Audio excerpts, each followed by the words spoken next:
Жакшы буюрса мына туугандар ушул жерде турам мына. Кетчи үйдө жашап. Бул үйдү жаңы салдыңызбы? Жаңы салдым. Фундамент соң кылып коюпсуз, э? Лишний расход кылбай эле, металлический кылып эле. Конечно, мен жууп коесуң. Жууп коесуң, тазарып калат. Походу, муну да жууп коесуң, ооба. Мынтип жууп койсоң да, сайник. Мунун да түрү бар да эми. Түрү бар. Калың жука эмне, короче. Нормальныйын алдым эми. Үйдөн аяган жокмун мен. Жок, жакшы кылыпсыз беке. Үйдөн аябаптысыз баардыгын. Салып болгонун. Просто бек айтты эле тетиге терезенин бооларын салып коюңуз деп салдырдым тигине. Отливтерин койдуруп койдуңузбу? Ооба. Ошону рас кылдыңыз беке. Суу пуулар жуусуз, антисминтес, бияка суу сарыкпай. Жан урат Жан урат, ооба.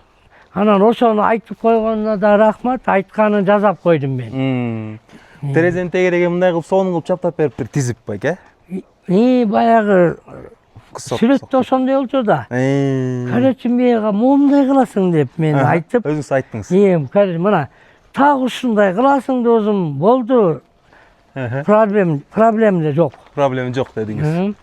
Жакшы. Жакшы болуптур беке.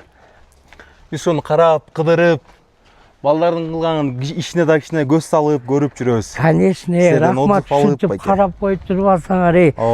Азыр балдар жыргак астан Россиялап жүрөбүзбү мына. Балдарым Россияда. Эми бизде уста жок беке. Ой. Балдарыңыз Россияда, бизде уста жетпей атат. Азыр уста таппай атат. Мисалы үчүн бизде үйүн кылдырам деп азыр 1 ай 2 айлап уже очередь болуп кетти. Очередь экен да. Бала жок. Мен ойлоп аткам да, салсаң эле кел ага тарс бүтүрөт го деп, анан качан десем 10 күн, 15 күн дейт. Азыр 1 ай болуп калыптыр. Анан короче, рахматымды айтсам, мен өзүм машинем менен бардым, офиске бардым. Тандадым. Жакшы тандапсыз беке. Боря деле айтты, базар жок дейт. Бир эле тандадыңыз. Жакшы тандапсыз. Анан эчтекесине караган жокмун, короче, мына моуну. Болду. Сон болуптур, Төрөк беке. Үйүңүзгө жарашыптыр, чындап эле.